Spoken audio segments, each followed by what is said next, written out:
Hello and welcome to Plague Pals. This is Bill Corbett here with Maura Quint. Hi, Maura. Hi, how are you? I'm doing pretty That's good. This a is loaded question. yeah. There's a lot going on there. Yeah, This is what, year 7 of the pandemic.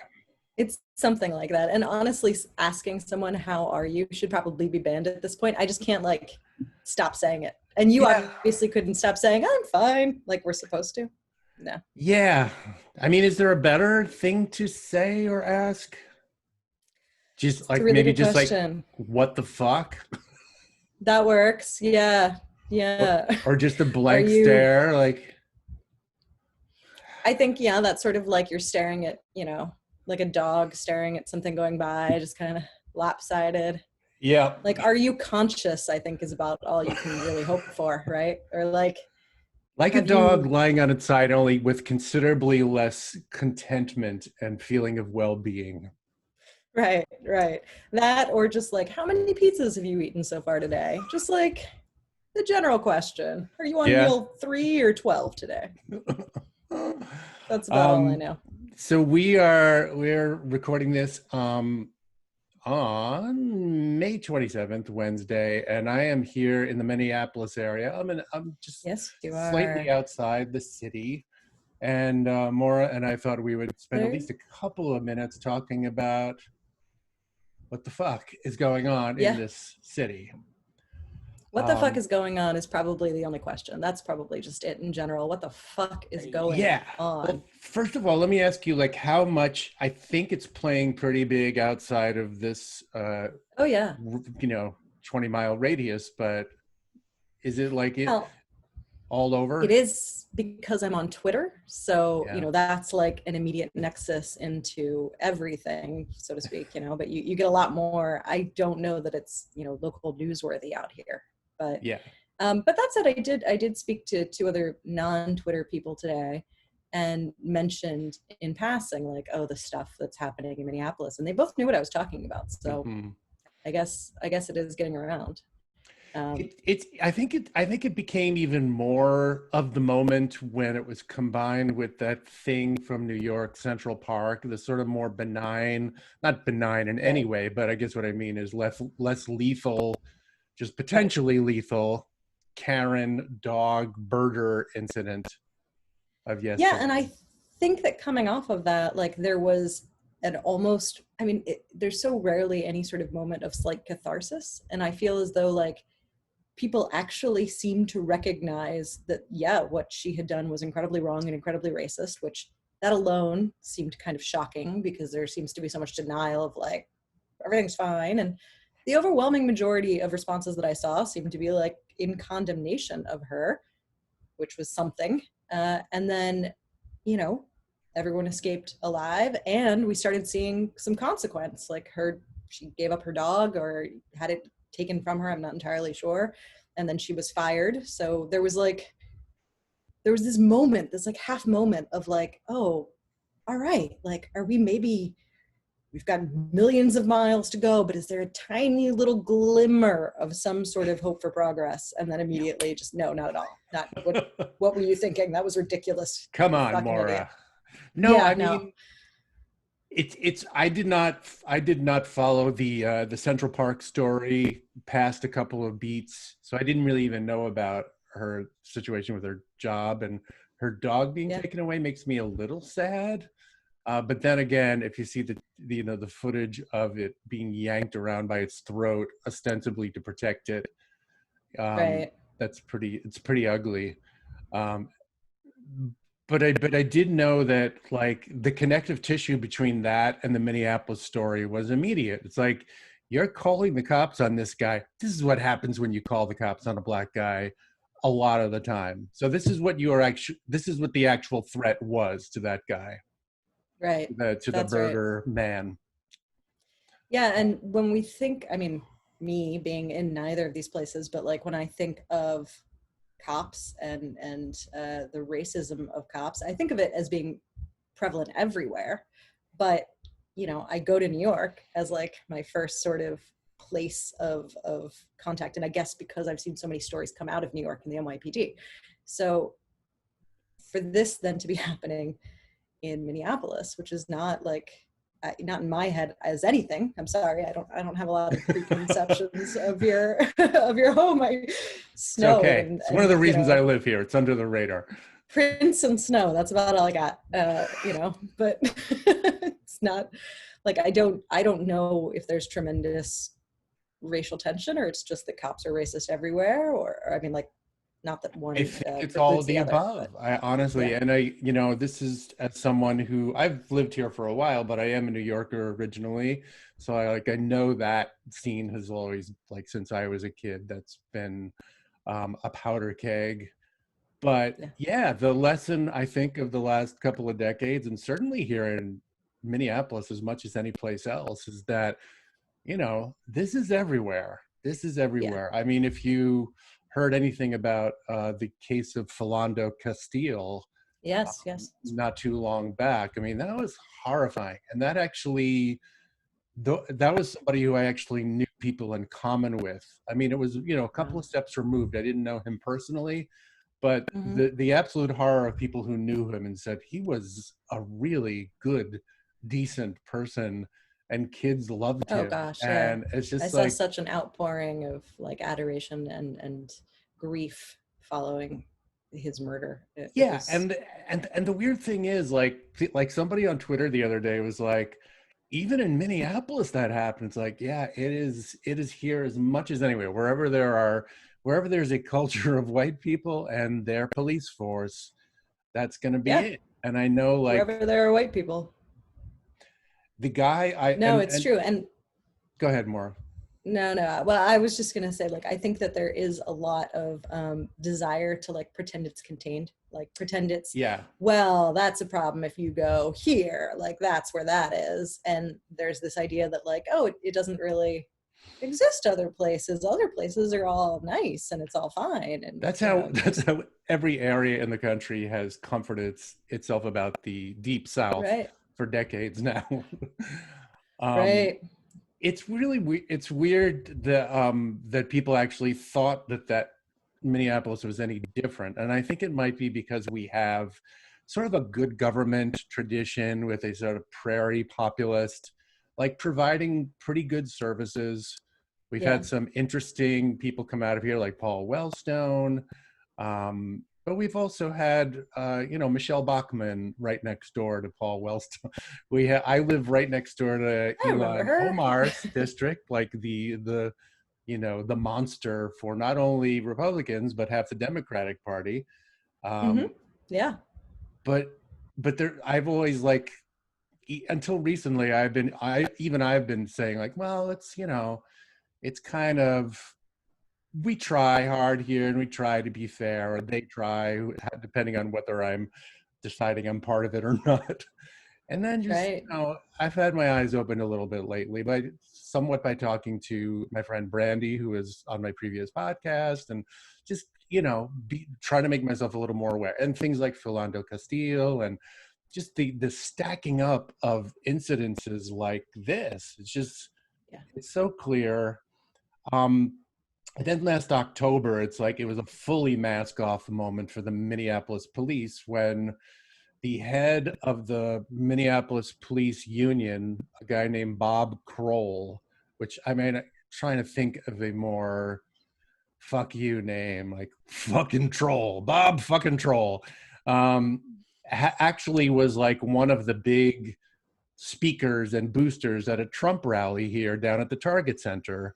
Um, just absolutely no bones about it. Right. And what I learned today is the guy who actually had his knee on, I don't know his name, I'm sorry, the victim of the murder here, Hmm. the cop who actually had his knee on that and killed him George on the, Floyd. thank you, um, Hmm. was there at that rally too, and can be found in footage of it. So he's a Trump cop. And so what we have here is what we have in a lot of cities, which is, a mixed city, with very segregated areas, and then a bunch of, like, white suburban cops who come in like an Right. occupying army. And just, I think a lot of them are just absolutely hardcore white supremacists, not even casual, not even like, Mhm. unexamined values. It's just like, no, this is our thing. Right. Yeah, no, it's frustrating, because I mean, obviously, as like, I mean, we walk through the world with this tremendous amount of privilege, right? We can Hmm. basically assume if we have an encounter with the police. I don't know how you feel, but for me, as a white woman and a like white mom, I'm not scared at all in that situation. Um, but I feel this sort of responsibility then to, educate other white people as best I can, um, and there's that constant like struggle of trying to recognize how ingrained a person's white supremacy is, and like Hmm. I don't know how you, I mean, like I'm in central Pennsylvania, so there's lots of it, but Yeah. it's so much of it is like denial, like not actually the on the surface we're like wearing a hood and we're gonna go out marching with the Klan, but like they hold all the same values, but they'll swear on a Bible that they don't at Hmm. all. Like, and so trying to like break through to that and find the way to communicate that is who they are, is it's tricky. It's really tricky, but that has felt very much like something that we need to be very proactively doing. Yeah, I mean, I think the thing, any white person's first job is to take care of your own shit in this issue. Like, Right. that is the thing you have the most control over. That is the thing you can do the most about. Maybe the only thing you can do anything about. I don't know. So get straight. It's not easy. You find a lot of ugly shit about yourself. I have. It's Sure. but you gotta. That's the work. Because a lot of white people like to offload it onto other white people and say, well, at least I'm not like Klan boy over there. Right. And yeah, you're Right. not. But the more people along Not that that much. continuum, right? The more people along that continuum from Clan Boy to you who don't do that kind of work, the worse it gets, because then they can just kind of, go, well, I'm not like that, at least. Like, that is the real danger. That's and we Well, see I it. mean, I think that's sorry. No, That's go ahead, the please. difference exactly between, I mean, like I don't know the politics of the New York lady at all, but plenty of people were speculating that she was a liberal, and you could easily see her being someone who feels very good about herself and, votes blue no matter who and thinks she's doing everything fine and right and is. I think it got beyond speculation. I think people Oh, actually, did it? the Twitter sleuths looked up her donations, and it was like John Kerry, Barack Obama, like, Oh, I did oh, see and that. Mayor Pete. Mayor Wasn't Pete. it Mayor Pete? That was the fucking icing on the cake, man. That was the one. That was absolutely the one. I wish she'd done the high hope stance in that video. That's the only thing that would have really. Oh That's God. oh. Um, So, what are you seeing right now? I mean, like, is there still protesting going on outside? I know you're not physically in the midst of all of it, yeah, but it what's your got dampened by the rain and by overnight. Like, yeah, I don't have up to the minute news, but I think it was mostly a last night thing. yeah. I suspect it will go on. I mean, there was a lot of tear gas shot at people too, which is really, really a good way to show how much you care. Um, Well, I mean, that in the contrast with all of these sort of state houses that we see all of these white people with guns like pointed in the face of police, and they're just standing there like the fucking, British Guard yeah, outside of Tower of London, like ridiculous. yeah, And now they just see somebody in the street who's like a person of color, and they're shooting off tear gas and rubber bullets. right. Well, the lesson to me seems to be very clear, which is it's time for a GoFundMe for guns for Black Lives Matter. Like, I mean, that is Second Amendment straight shit, right? So why not? Like, get a bunch of AK-47s and march to the third precinct here in Minneapolis. And of course, that would be terrible because they would be killed. They would Well, take out right. the police tanks next. But really, that is like, it's so glaring that you just want to slap anybody in the face who doesn't like acknowledge it even a little bit. So I don't know Yeah, what to no, say. that's exactly right.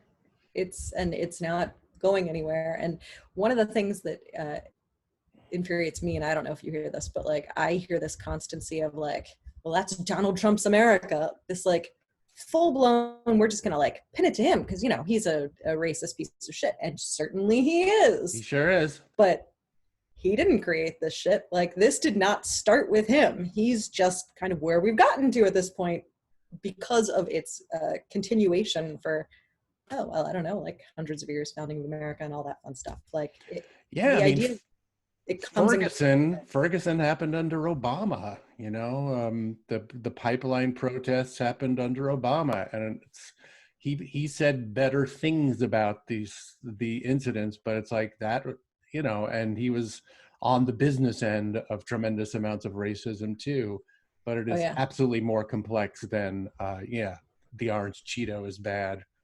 Right. And so the response that I see a lot of white liberals of just like, well, that's why we got to throw in for Joe Biden and like get Trump out of office is just so like, that my stomach turns every time. It's a terrible choice, Maura. I've eaten so much pizza. Yeah. How many pizzas? I mean, you know, we don't have to go through digging through the boxes, but like you could build a reasonable sized fort. It's it is what it is. Oh, and in the meantime, Biden found a way of, while apologizing for being a dipshit about he's not a real black person. What did he say? Like a couple of days ago. Yeah, Charlemagne the God, right? Yeah. Charlemagne the God. In the process of apologizing for that, he also managed to say, well, he was being sort of a wise guy to me. It's like, no, I mean, like, that is... I didn't hear that one. It's very recent. It's like hot off the shitty presses here. It's like, so I was a little bit of a wise guy back. It's like, what does wise guy mean here? Whatever you think of Charlemagne the God, and I don't know much about him, but I saw the video. It was an absolutely sincere question coming from a place of deep, thought and longing about what the fuck. And he turns it into, he was being a wise guy. Stupid old man. Anyway, I would smack that ice cream right out of his hand. I would crawl over broken glass to vote for him, though. I love, Oh no, absolutely! I can't wait to go out during the second wave and get my coronavirus by voting for Joe Biden. I'm really inspired, and it's gonna be a good time. I'm gonna feel really good about myself. Now I know we're basically on the same page politically, wherever that is, but I feel you. And I'm not going to ask you to say anything that you don't want to say here, but like the whole vote for Biden or not question is such a Twitter merry-go-round of madness to me. It is. Personally, I'm not even going to address it. I'm not going to address it. If somebody asks me, I'm going to say none of your business. If you want to get, I was asked that on another podcast, and I was, getting pushed, but I'm very much in the same place of like, I don't think that my response is going to influence anybody else's. I don't have that much heft to my words, so there's really no reason for me to weigh in. I certainly understand the arguments on both sides. I understand the argument of like, you got to vote for him because, got to fucking get Trump out. And I also understand you get Trump out, you replace it with nothing that actually helps anyone. And 4 years later, you have Trump, the reckoning, like a worse person in there, someone who's learned all of the ways that he can manipulate the office that Trump has shown for him, but who's like a more calculated person with like clearer plans and, less just knee-jerk ego controlling things. In other words, Hitler. So like, Hitler, that famously controlled. No, but I absolutely know what you mean. And I don't know if that person he wrote something. I don't know. That's more than Trump could do. People keep saying, I don't know much about this guy, Tom Cotton, and I know he's a veteran. And I don't know, like he may not be it at all. And there may not be a person on the radar yet who fits that. But you're right. The path has been blazed. The template has been laid out there for somebody to take what works about Trump and just like be a little more polite or something, and inflict far greater damage. Not stop that in its tracks. No, we're not going to like fundamentally reshape the way that we view society and the way that we see government's role in it. Like none of that is coming with Biden. No, there's no great restructuring. So I don't know. And I'm meanwhile, fully focused on local politics. Like that's the only place I feel there's any worth deserving to yeah, be done. for an individual to actually have some sort of an impact, that you can kind of feel okay about, it's certainly not yelling at people to vote, for Biden on Twitter. And conversely, I don't think it's yelling at people to not vote for Biden on Twitter. It's like, I'm not No, I don't participating. either. I've had a really hard time, and I'd be curious what you think about this in general, because, we're now at a place where at this moment, Biden's the nominee, right? Like barring some massive, things could happen, but like Ice that's cream, the ice path cream we're on. accident, he swallows his own They, mask. God, you really presented the most likely option there. Like that is so easy to visualize, like no problem. Yeah, just choking on it. Just yep. That's exactly what's going to happen. I thought it was chocolate sauce. It's gone. Yeah.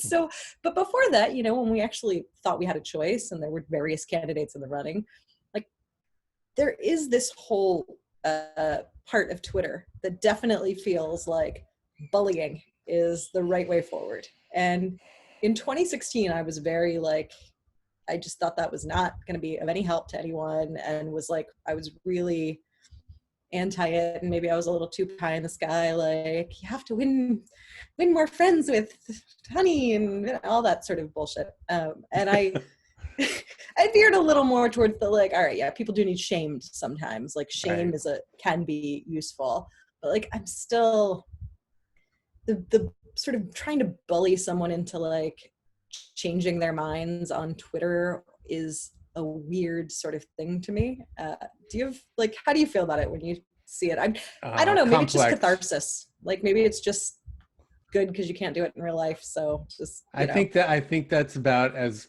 close an answer as I've come to. I like doing that's it because it fair. feels good at times, and it's basically like adult self-soothing. It's like I don't know how else to address my powerlessness, so I'm going to take this motherfucker out on Twitter who doesn't agree with me. But it ultimately, Totally on board with that. yeah. But sometimes you That's owe it to totally fine. yourself. Self-care is incredibly Yeah. important. Take some time every day to just absolutely destroy someone in the K hive. I don't know. Wear a I'm sorry, they're mask. gonna come for us now. Yeah, careful, man. Wear a Didn't say mask, that. hydrate, fucking nuke somebody on Twitter every day, and These are talk to your important therapist. things. This is a self-care podcast, actually. This is what we're encouraging you to. Everyone just take a moment right now and, breathe in, breathe out, call someone a fucking piece of shit. Like, do what you gotta do. It's okay. It's a Uh, safe space. it's ridiculous. I think we talked about this last week, that after all these years, I'm still like batting around the same sort of issues about my Twitter use, but I actually do think I am in a saner place about it now, and I know when to go away for a while.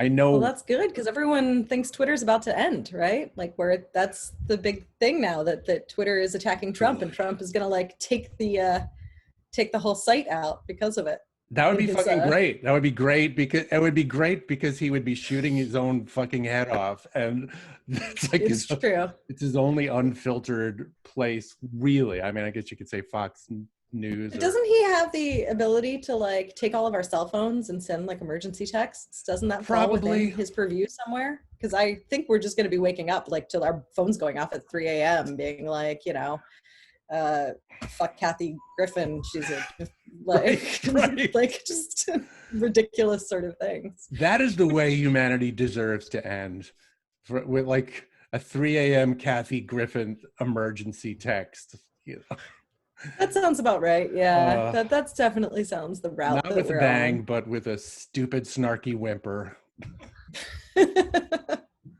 What That else? Shall sounds we talk about less depressing stuff, or is that even possible? I mean, it's pretty hard to find right now.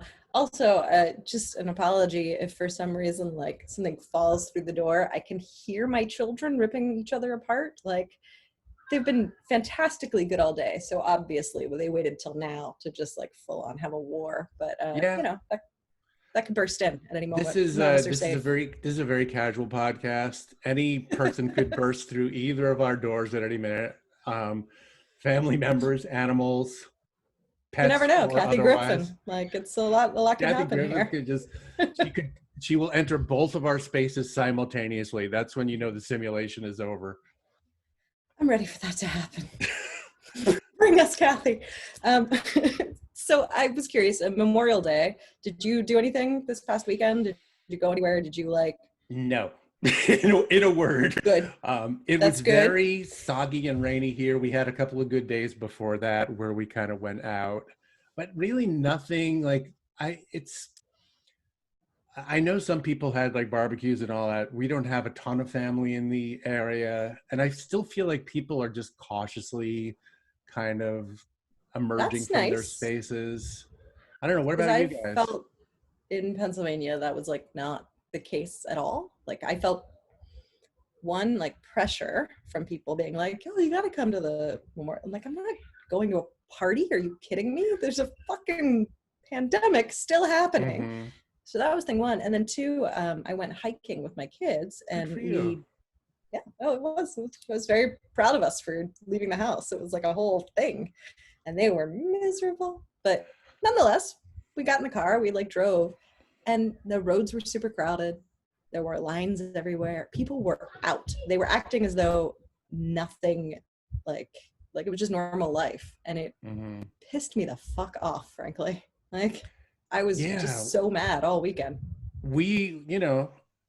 of course, like I was just talking to Virginia about this the other day, how New Zealand, with its pretty great Prime Minister, Jacinda somebody, Ahern or something. Anyway, she's good. You're doing better than me. Um, and they just, of all the places that I've seen, and I know they might have a geographic and population density, advantage in this whole thing. Who knows? But Right. basically their cases are going down. They're like everything that could be done reasonably has pretty much been done by them, and they're reaping the benefits. Whereas we have just been put on hold for a couple of months and made people angry Yeah. and have not tested, have not given anybody any financial relief. Like Nah. the exact wrong way to do it. Get everybody madder, but don't actually do anything about the problem. And I'm saying that very Well, generally. Don't do it. I know there are very, noble and it's brave okay. people trying to make shit happen, but they are mostly not in positions of power, you know. No, they are not. But I mean, New Zealand, didn't they after Christchurch just decide like no more guns now? Like, okay, this is unacceptable. Yeah, We're and it's ending this. any like Second Amendment goon on Twitter will tell you, well, they don't have the Second Amendment. But it's like you can fix things and have good things with enough good collective will, but this country doesn't believe in that anymore. It just What kills me doesn't. about the Second Amendment people is well regulated is right Oh, there I in the know. amendment. It's right there. Yeah, They're right. The words are. I mean, they you have can't. answers to that though, which basically Oh, I is, haven't heard any of the answers to well, that. I've never regulated heard a doesn't mean response. what it used to. Regulated used to mean like, well, because it's a well-regulated militia, meaning like well drilled and well, like a ready militia, like, so more So they're guns. going on linguistics. They're going on Oh, historical linguistics on this one. I mean, we all kind That of have to because of this stupid amendment.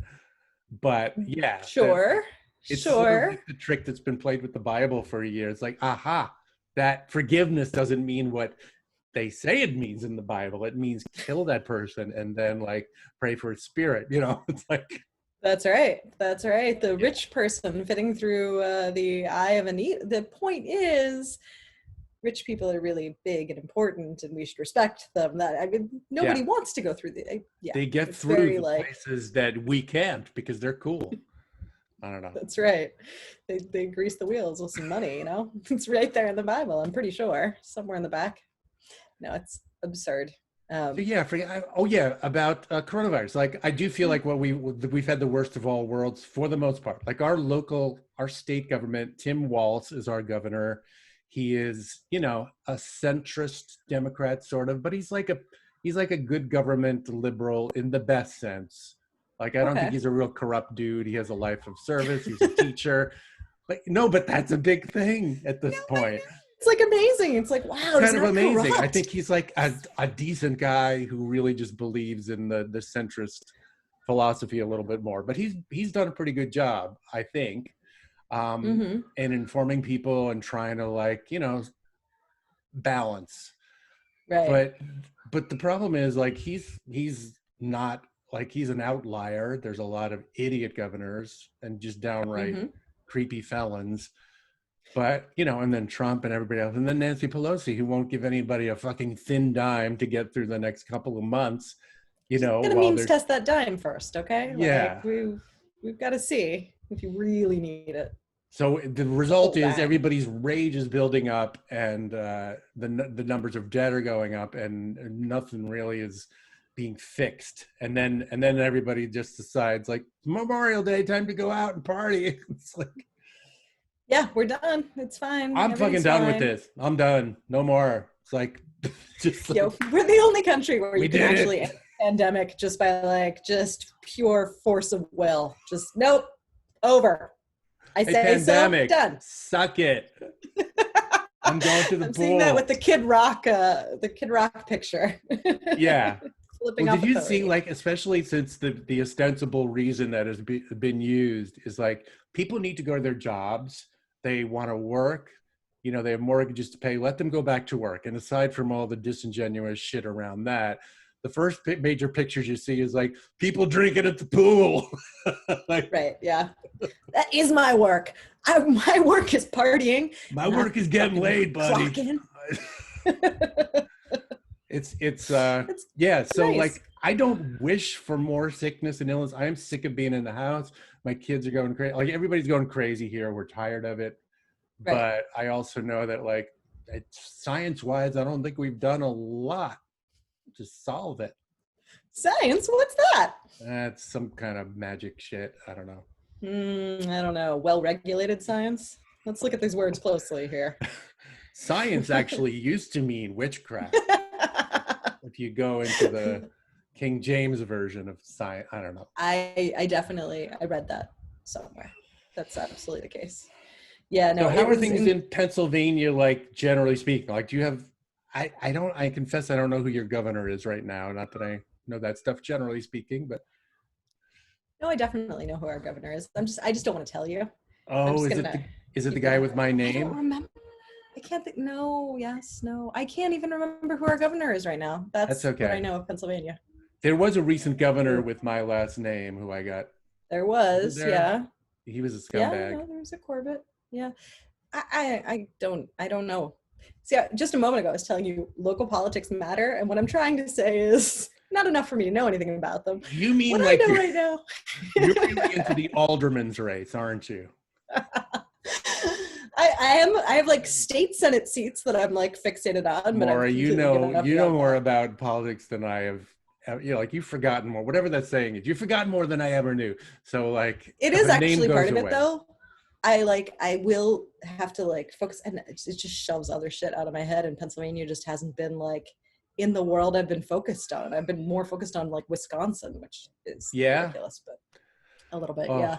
we're surrounded by fools, basically. Like, Minnesota is, you know, purplish, leaning one way or the other from time to time. But we Minnesota have, like, is blue, like full on blue. we are full on blue in terms of I like electoral Googled seats. you the other day. Yeah, As a state.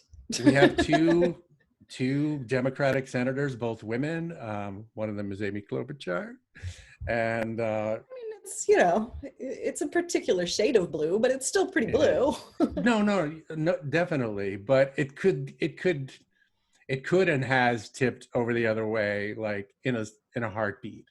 Yeah. And I don't know, Trump may actually kill, like, people don't like Trump here as a rule, except for the most fanatical Republicans. Like, not only is he, like, there is a certain kind of very conservative Republican here. I think we probably have more never Trumper types represented here, just on a guess. Mm-hmm. It's I not would to say assume they, you've got like a libertarian sort of vibe through yeah. there. And it's not to say they wouldn't vote for the motherfucker, but like it's not like as opposed Right. to, but they might be persuaded to Biden. I don't know. I don't know what the lesson of I'm all this is, except we're surrounded by goon states for the most part. Wisconsin, the Dakotas, and Iowa, and they are all just like partying their way through Memorial Day and bringing their coronavirus up here. nice. It's always good when people bring a gift. That's very like what America was founded on, really, right? Just Midwestern bringing values. disease to others. Yeah. Pennsylvania is like, we are very purple, and I am in the like center of the state where it's the most purpley. When you say very purple, does that mean like it is in a quantum state of like 50% plus 0.1 at any moment?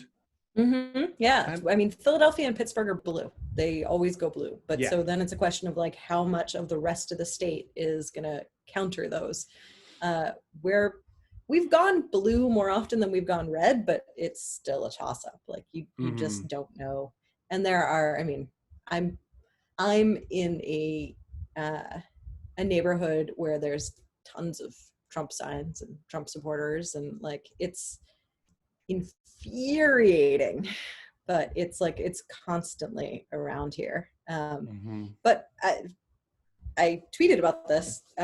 Like we stopped at an ice cream place outside of the hiking because there was a stand right there, and I stood in line 6 feet away from a guy who was not wearing a mask, was holding a baby, and was open carrying. And I was like, yeah, that's Pennsylvania. And he was not like, I was forcing the 6 feet distance.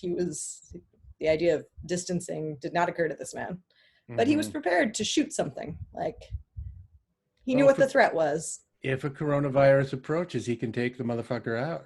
No, he's going to fucking go to town on that guy the moment he fucking sees him. It's just going Uh, to, it there's is a lot such of a, that. it is the weirdest stew of pathologies at this point that I don't even know what to, like, what is this creature that a modern American white dude has become? And, you know, It's, and yeah.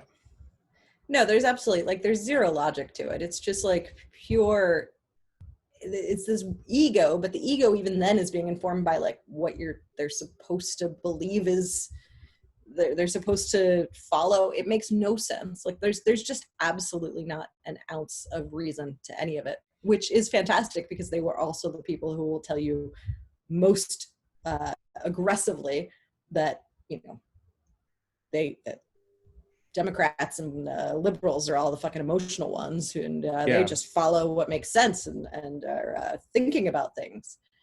It's I've got to just, say though, like it seems to me like at this point it's obvious that you do have to use all the arrows in your quiver politically, and the Democrats love to appeal to reason, but it doesn't work after a certain point. And I think there are actually like psychological and neurological studies about the limits of arguing facts. Like people's emotional set points will take them to the facts they want to believe in. yeah, And I feel definitely. like the Republicans have understood this, just pure activating the what is it, the amygdala, the part of the brain that is like That sounds basically, like a good Jeopardy answer right yeah, there. I'm gonna. it's basically the lizard brain fight or flight thing. And I think like Mhm. you can make it work for you and for good things too, but Democrats are, they just, I don't know whether they think it's Crazy talk. unfair or they want to play with one hand tied behind their back, or they're just idiots, or probably all combination of that, you know, all the above. But it just feels like you could absolutely meet Trump or anybody on that field of emotional battle. It doesn't mean you have to act emotional. It just means you have to, you know, use appeals to what people are feeling about shit, and not Yeah. just like, here's the CDC statistics for last week. It's like, that's very important, but it doesn't really break through to a lot of people, including me, half the time. Like, I want to see a bitch punched out like half the time. Well, so that's just it though. Like the easiest thing to appeal to is anger and hatred. And so like there is this desire to kind of not feed the hate, but you do have to acknowledge and like give weight to the anger. And that's where like the Dems don't do a good job of like finding a place there. It's like they want to like, we're not going to get mad. We're not going to like, we're not full of, as opposed to the right, who's just constantly telling you like everybody else is your fucking, it's their fault. You're miserable and somebody else did this to you. It's easy. It's super easy. We'll be disappointed in that at best. But I'm not even, because I've struggled with it. Like this goes back to our conversation about Twitter and like the value of taking somebody outside the woodshed and just beating the shit out of them rhetorically, or getting the shit beat out of you. Like, is it of any value? Probably not on Twitter, no. But like in terms of somebody with power trying to move the needle somewhere productive, you can't just let you can't just let people shoot at you and act like a wounded saint, because it doesn't work, because people see weakness. Right. And they're right to see weakness in a way, because you have to be able to do some kind of jujitsu at that the Democrats either don't want to or are not capable of as an aggregate. I mean, yes, people I know who have done it sort of well. I mean, Bernie, like, he wasn't for everybody, but at least he acknowledged and turned that around. Paul Wellstone, beloved late senator from here, was pretty good at actually winning conservatives a little bit closer to his side. And he didn't do it by being a prick, but he did it by acknowledging where we were truthfully. And in the end, I think it comes down to politicians or whatever state saying, this is what you deserve, people. Like, no Democrats will talk about, like very few Democrats, I should say, talk about in terms of like, this is what you deserve. Here's what we're going to do for you, people. Here's what we're going to do for you because you deserve it. You don't deserve the corrupt shithead in office. You deserve, healthcare, real healthcare. And that's where people then start to feel like they don't want that. Like, it would be easy enough to do. So I guess they just don't want to give people anything. They don't want to have to help people. It's a hard conclusion to escape. Avoid. Yeah. Or, I mean, the kindest thing you could say is they want to help people a little more than the Republicans, just enough more than the Republicans, or even a lot more than the Republicans, but not enough to actually help anything close to the level needed. Right. And possible, and very possible. Like, it's also then, I mean, to me, this is the conversation of like what draws people into certain professions, and what you need in order to be a politician starts to exclude all of the traits that would actually make you a good politician. Like, you fundamentally just have to fundraise. So you got to know rich people, you got to know how to talk to rich people, you got to talk to rich people nonstop. You got to, like, that's a whole, I mean, I did development at a nonprofit and I fucking hated it. I was really, really bad at it. Oh but man, it's like, I can only imagine. It's the worst. But it's a whole skill set, like, and good for the people who can do that. But like, that doesn't mean you can do anything else. It means that's the one thing you can do. It's like assuming that, an Olympic swimmer would be really great as an Indy race car driver. Like, it's okay. Yeah, they both go fat. But no, they're totally like, you gotta do one thing or the other. They both go in a direction and speed is involved. Right. So obviously they would be, So like, I think that just generally leaves us with politicians who are really good at this one thing, which is being friendly to wealthy people. And I also think that we see this with like, who wants to be a police officer? Like, we're totally, we're creating this world where it's like, you don't need to have much empathy. Like, that's not a requirement. You need to be willing to be in violent situations, because that's what is currently held up as what policing is. It's not what policing should be, but it is like, the militarization of police departments is what we're seeing more and more. And so you're drawing this particular segment of people who like authoritarianism, who like violence, who, are kind of like want to go into that world anyway. And then, no surprise that, hey, we got a bunch of white supremacists. Like, that's who we're recruiting. It's, there's like a whole other way in which we could be doing this, where you could policing could be a mediating job, like, and Hmm. that's who we could be. You know, we could be looking at it more as like a social services position, and hiring people with skill sets of being able to communicate with different populations. But like, that's Yeah. ridiculous. Let's Why would you do hire a that? bunch of trigger happy psychos. That's right. What do you like to do? You like shooting guns at people? Great, come on Are board. you This is like good. stone cold racist? Get over here. You're one of us. Now, That's exactly right. the requisite hashtag not all cops, maybe, but far too fucking many of them. And I say that my grandfather was a New York City cop. I know the culture of it. I grew up with on a street where, you know, some of the dads in the family were cops. The Mhm. scariest, most out of control alcoholic psycho I ever knew was a guy who lived a couple of blocks down from us in Brooklyn, who was a cop and would Well, occasionally get so drunk and mad that he would come out with his gun. And you know, he never actually unloaded it on anybody, but the potential was definitely there. that Um, you know of, yeah. yeah, You right. know, Well, I mean, no, on our no one was block, yes. filming it with a Sure. video camera at the time, or I'm sure he commuted to like Bedford Stuyvesant in Brooklyn back, you know, when it was mostly black kids and not trust fund kids, and like was an absolute Nazi there.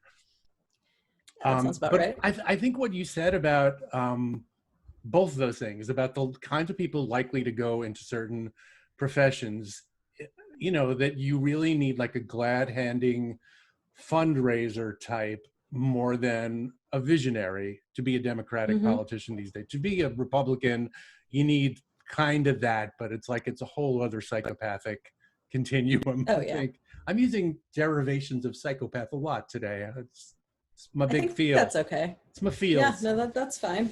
Um, That but doesn't speak. Sorry, go on. no, it's all right. It does to me say that like there are such big structural issues around all of this, as you also said, you know, about when it comes to like cops, when it comes to politicians. And yeah, the glib answer is like, well, that's capitalism. And I'm not saying it's wrong. I'm just saying like that I think that as a system-wide thing is as that's the bigness of the thing. And I hate to, you know, I'm not Oh trying to yeah, get tinfoil hat here, but these are there are reasons that are so big that I am too stupid to understand them. But when it comes to politicians, I find it a little easier once it gets a little closer to home. And when you look at the hmm, Democratic Party, it's so clear to me that for years, the main function of most of the Democratic Party, and I know you have outliers now who, like you talked about last week, are kind of encouraging, yeah, you know, at different degrees. Like also the Squad, Katie Porter, like they're not all on the same page, but they right. have more integrity as a rule. Um, but really, the Democratic Party and the Nancy Pelosi wing and the Joe Biden wing and the who's that fucking guy, Steny Hoyer, their You function. could have said so many names after who's that No, fucking I guy. It was know, but like, he's a it was kind leadership of position. exciting. Yeah, Chuck Schumer, anyway. But all the Oh god, yeah. leadership, their main function, and they consider it their function. They wouldn't say it out loud. Is Hmm. to be the mediators between the donor class and you know what they think they need to get put in office for their brand. Yeah, In some ways, like the mediators between like their donor class and what they can get away with giving people and not people. But the real people they serve obviously are the people who not only write them checks now but may employ them, you know, at a cushy lobbying job in 4 years, 5 years. I think I think Nancy Pelosi has even said that basically out loud. Like, I mean, you know, she'll say that she sees her function as getting Democrats in office. Like, it's not really about what the Democrats do in office or Mm-hmm. who they are or what they stand for. She just like very, very mechanically sees that as her role. And if that's what she says is her role, then yeah, that's just talking to donors basically, like all the time, Yeah, I mean, making sure they feel happy. it might mean something different if the National Party was a whole different, unimaginable type of thing at this point, where you know, yeah, it's good to have a just a very disciplined person getting people in office, if that if that Yeah. means like more people to serve their constituents, but that's not what it means to her. Like you said, it means like No. how do we serve our real paymasters? Yeah, absolutely. ultimately it sounds like we need to move to New Zealand, or I mean, like right now, I think it's just Lord of the Rings basically Yeah, is the goal and the dream here. dig It out a looks very hobbit pretty there. hole. Um, have those adorable outdoor parties with fireworks. Just don't worry about it. The So do we orcs will have never get time? here. That's what you always got to tell yourself, but you know, it's not the truth at all. Do we have time to talk about RiffTrax? I wanted to ask you about it last time, and I don't. We Yeah, I have mean, maybe we a had little bit left here. A little absolutely bit. We started some late. the time is within our control, but I think yeah, let's maybe 10 minutes That seems wrap it fair. up. 10 minutes, wrap it up. Well, one, are you guys doing RiffTrax now while like you're physically separated and everything? You are, We right? are. We actually like we're kind of lucky in a way that we have such a digital company. Uh Really, I mean, the only things that have really been affected for us are our yearly couple of big live events we do, where Yeah. we, you know, it's beamed around movie theaters, but it is a live event in Nashville, Tennessee, where we've just sort of lit down because we partnered with a company there that had a good theater and knows how to do this and You only Fathom do them Events. in Nashville, the live event? Yeah, and that was a kind of a random thing at first. We were working with Fathom Events, which is the movie. People have probably seen them. They present concerts, and they've recently Mm-hmm. gotten into like doing restored old movies. But they started out doing things like special events. The opera, I think, is where they would broadcast from the Metropolitan Opera, and that had a Oh, wow. real constituency around the country. Like the Yeah. core of opera nuts in every Midwestern city could go to see, La Traviata or whatever at Fathom Events, and it was beautifully shot and very well done. And then there were other weird things like the drumline competition. Do you know anything about that?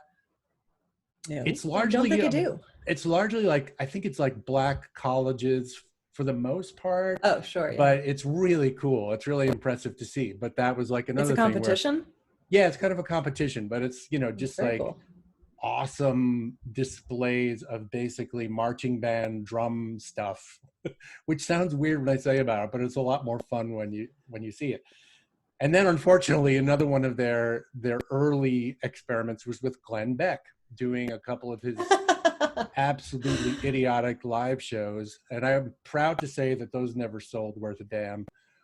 But then we became one of their main things. So a couple of times a year we do a RiffTrax live event, and I think we got the idea from oh my goodness, Chicago, WBEZ in Chicago.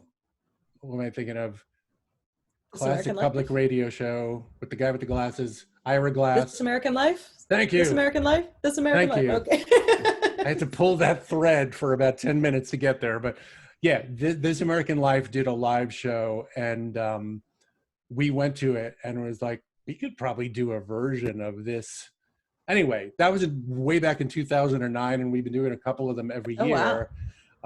And we landed in Nashville mostly because Fathom Events said, hey, we know this company, Camp Digital. They're great. They do live digital events. They beam it out because it's live. And Camp Digital said, come down to Nashville where our crew is. We have a Why not? theater around Vanderbilt University that we can make look really good. And we've loved it. And we like hot chicken. So we go there all the time. Yeah, Um, there's a lot of good reasons to be in Nashville. That's fantastic. Very long-winded way of saying that was affected, but really not much else was, except that I have had to learn to be my own audio engineer a little more, which has How's it been, going? I'm not a natural, but um, but I actually kind of feel proud to have learned something in my dotage years here, and we've been kind of doing our own separate tracks, and then we send them off to the guy who edited our stuff anyway. He's just got a lot more to do, so it's working out so far. How do you guys, so I'm like just total nerd, but like the process of it, how do you actually do it? Are you does one person sort of taking the like, I'm gonna do a first run through like a draft and then next person, or how do you guys, or do you separate into parts, or Yeah, what's the the latter thing you said, it has evolved over the years. Back in when some of us, the older of us, were doing MST3K, Mhm. we actually sat around a TV and just heckled it. and and it was like a true writer's room, and we would all just sit and pitch jokes, and we would Mhm. take turns just like trying to get as many of them as we could. It was ridiculous in a way.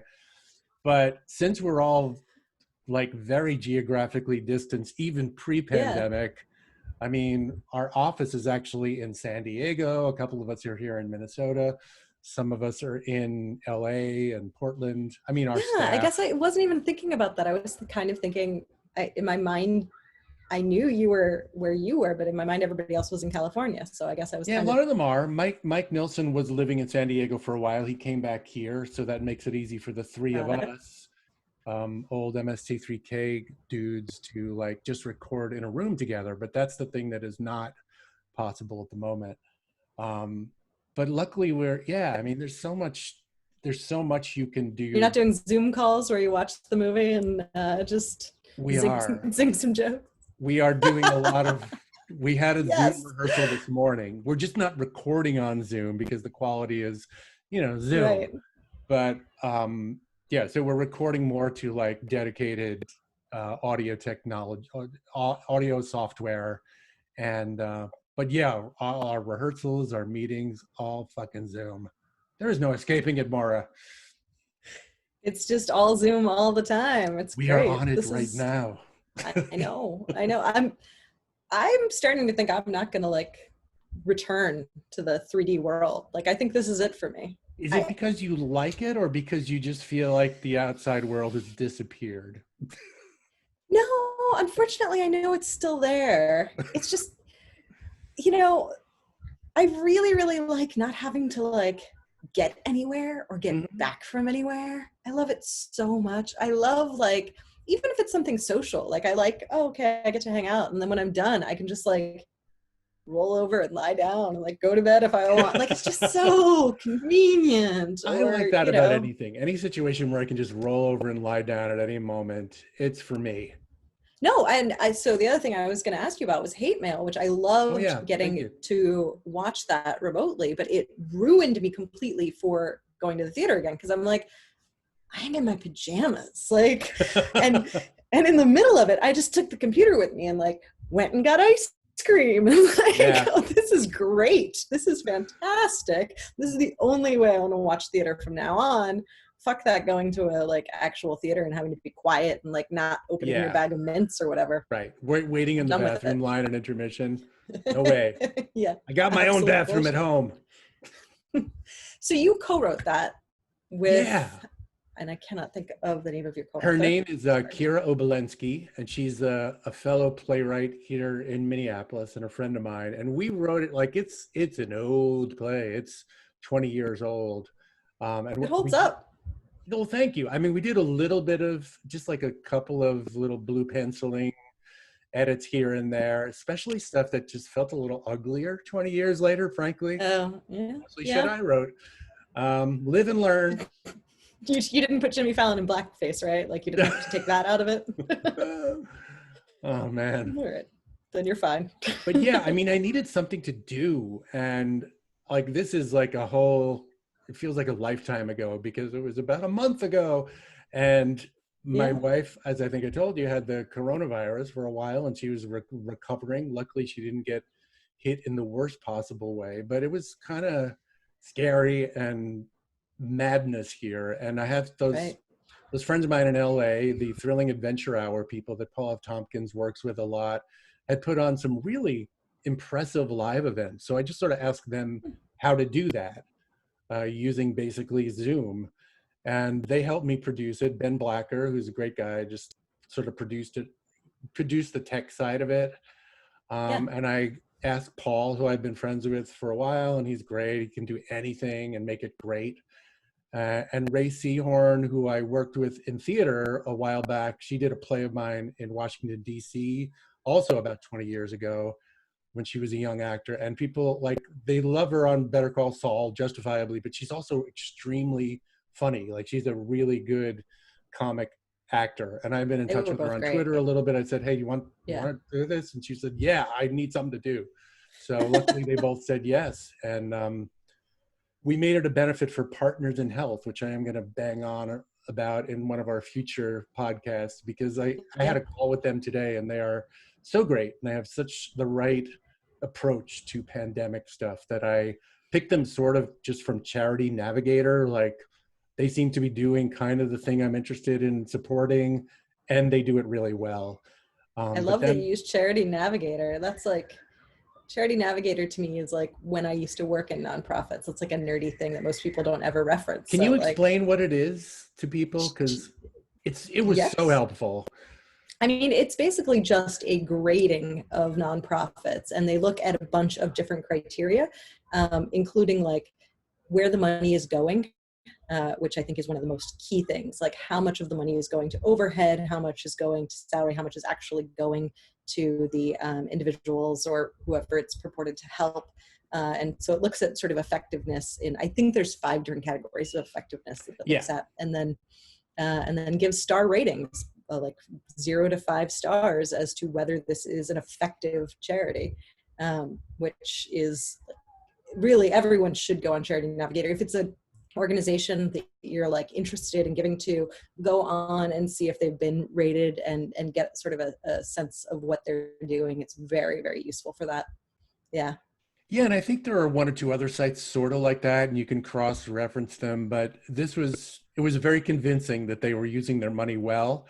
I really like their Yeah. mission. They've been international. I mean, they are based here in the US, but they've been sort of international. And as they explained to me today, lately they've been sort of turning back home, because so many of the skills and approaches they learned with SARS and the Ebola Oh virus yeah. are applicable now. And they are, of course, appalled at the way that this has been handled here in the US. I'm speaking in the people that I talk to anyway. But Sure. I like the fact that they have a very like justice-based medical focus, even though they are very Yeah. careful not to sound political. They really are like, everybody deserves medical help at its, at the same good level. That shouldn't be political. So yeah, that Yeah, should God in just be heaven. a Like, really this simple is mission. very tiny bar to pass for decent Yeah. humanity, and we just can't get there, can we? Yeah.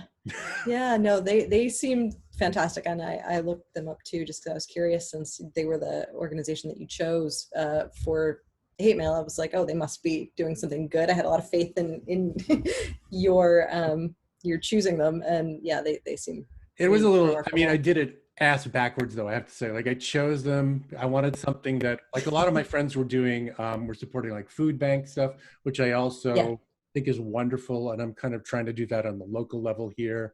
But I got Mhm. very into the idea of like, I am a very big Medicare for All proponent. And I also feel like that was what interested me, like supplies and help for people who needed it at the moment. And they seemed to be like the gold standard. But I Yeah. didn't tell them, I didn't tell them that I was like doing this. And they basically like contacted me and said, hey, we hear you're doing that. That's great. Like, do you want to like talk a little about how to make it work? And I was like, okay, I guess that's how you do it. But That's nice. yeah. That's really nice. So yeah, it was a very impressive effort, and the play itself was fantastic, but also like it just happened to lend itself so perfectly to this format as well. I mean, you weren't dealing with massive set pieces or trying to like green screen your actors somewhere, which That's was totally it's why really great. I pulled it out of, mothballs in a way, because it's really just a talking head show. Even on Yeah. stage, it's just 2 people reading letters to each other. Sometimes people try to stage it and it's like, that doesn't really add much, and it's a little distracting. So it was sort of perfect for Right. 2 little talking head boxes like we are right now. Can people still rent it? Yeah, they can. Is If you it go to my Twitter feed, it's in the pinned tweet there. It's very easy to get to. perfect? And it's just a mere $5. You can see it. It's And it all perfect. goes And to also, Partners in Health. it's very hard for me now to imagine though anyone else doing it but Paul F. Tompkins. Like he's just, I mean, he's great. Anything he does is wonderful. I could listen to him probably read a phone book and be very entertained by it. He's like so commanding with his voice, but like it really felt very like you wrote it for him, which I assume you did not, but that is I did how he not. made I it didn't feel. know Paul back then. I kind of was starting to know of him back 20 years ago, but no, I've only got to know Paul really in the last 12, 13 years as a friend. But yeah, like that was part of it too, honestly. It's like, oh my God, Paul F. Tompkins doing this part, the best I'll ever see it. Sure. Because Paul is really like, everybody knows he's funny, he's smart as hell, he's a great guy, but he's also a really good actor. And he wrote Yeah. it all perfectly. And he was a little bit like, well, I'm working with a real actor now, Ray Seehorn. And he was a little bit self-effacing. It's like, no, you're there. And she's also She was funny. wonderful. Meet in the Yeah, middle. no, she was definitely wonderful. But it was definitely Paul where I felt like this was just like coming out of him, like he's not even reading anything. This is just he's making up his lines as he goes, kind of thing. It was Yeah, really that's the dream something. for a writer, is to have an actor who does that for you. Yeah, I'm sorry, you might have to retire it now. I don't know that it can be done again. Like you've I'm not going any further. Oh, Maura, I feel like I didn't ask you enough about your life. You asked me a ton last time. That's why I'm like, Okay. I already feel like way behind. I All right. mean, Well, we'll get fair. it a little more on the yin yang balance right next week, but we should probably wrap it up now. It's getting long. Yeah, that And makes sense. I think my children have quieted down, so they've either killed each other or they're okay now. It'll be interesting to find out which happened. one way or Never another, know. they didn't come through the door, and neither did They Kathy did Griffin. not. No. Next week. Yeah, next week we guarantee a Kathy Griffin. Is it Griffin or Griffith? Do you know? Let's just say Griffin because it's easier to say.